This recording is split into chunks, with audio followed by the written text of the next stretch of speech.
Here's a little good news if you're receiving non-court ordered voluntary child support or alimony. Even though your support payments aren't court ordered, they could still be used as income for a mortgage. When you apply for a mortgage, you're not required to share that you receive support payments. But if you do, your lender's going to ask you for a copy of a court order. So what if you don't have a court order? Maybe you and your ex weren't married, or you just haven't gotten around to filing for an official divorce. Your lender could refuse to count support payments outside of a court order as part of your mortgage application. And not counting some of your income can have a really big impact on your loan qualifications. At best, less income is going to mean less loan amount that you'll be approved for, a smaller purchase price. But if you exclude too much of your income and reduce your income too much, it could cause your loan to be denied. So in these situations, I have some happy news. It can be possible to use voluntary, non-court ordered support payments, child support, alimony, or maintenance to qualify for a home loan. You've just got to properly document the income and follow a few rules.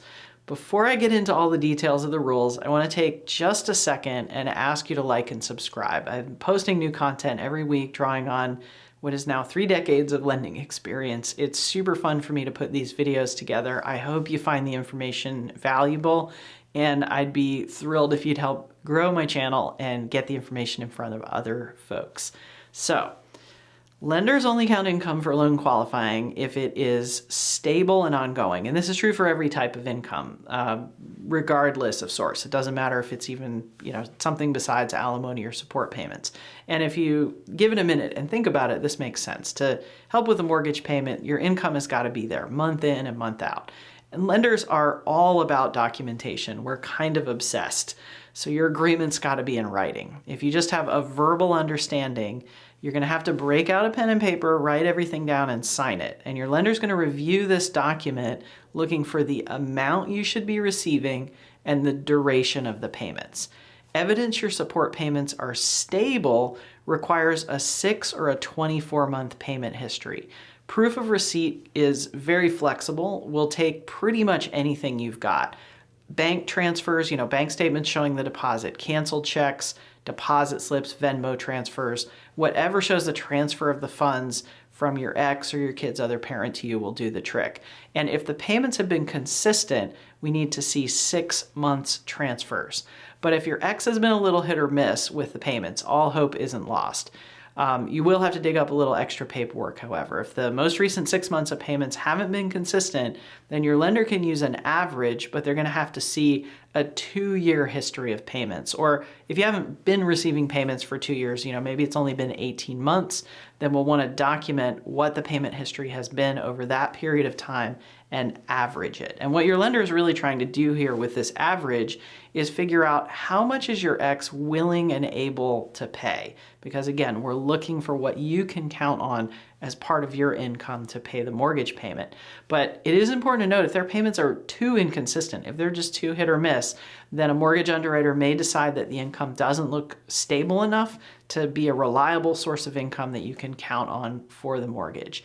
And any income that you use for mortgage qualifying also has to have what we call continuance. It has to be likely to continue for at least another 3 years after your closing date. So make sure the timelines that you've agreed to are clearly spelled out in your agreement, and that full 36 months is absolutely a line in the sand. If your support payments end when your kid turns 18 and you try to close on a home loan and celebrate your kid's 15th birthday on the same day, and you're a day short, those support payments may not be used in mortgage qualifying. So you want to pay really close attention to the timing. And there are a few other nuggets and odds and ends of things I want to just share for you to keep in mind. Proving continuance can get a little tricky if your agreement includes any if-thens. A common example of this would be child support that continues past 18 to 21 if your kid is a student. So let's say your 16-year-old isn't yet accepted into college. How do you prove that to an underwriter? That can get tricky. Now, there is some grace period when it comes to what's considered an on-time payment. you need to receive a payment within 30 days of the due date. So this 29-day grace period means that payments don't have to be absolutely like clockwork to be considered consistent. But if you receive any payments in a chunk, if you get lump sum payments, maybe a few months at a time, make sure that every payment in that group is paid no more than 29 days after it was due. And then beware if you and your ex still share a joint bank account. Funds transferred into a joint account aren't really considered a payment to you. It hasn't really left your ex's control if their name is on that bank account. So make sure the funds are being transferred into an account that's in just your name, or at least doesn't have your ex on it. And then last but not least, cash payments can be so tricky. If your ex pays you in cash, deposit it to your bank account. Cash that doesn't ever go through a bank account is off the radar. It may be impossible to document for lending purposes. And deposit the full amount and deposit it right away. If your ex is paying you exactly the same amount on exactly the same day, but you hang on to a little bit of cash some months and then you deposit odd amounts at odd intervals, or you run by the grocery store and then swing by the ATM and you've spent some of the deposit and you're depositing what's left. Consistent payments, things that are just like clockwork, can appear inconsistent to an underwriter. Honestly, it is just best to avoid cash and use something that's more easily documented. Venmo, a bank transfer, old-fashioned checks, whatever, something that has a paper trail is really preferable.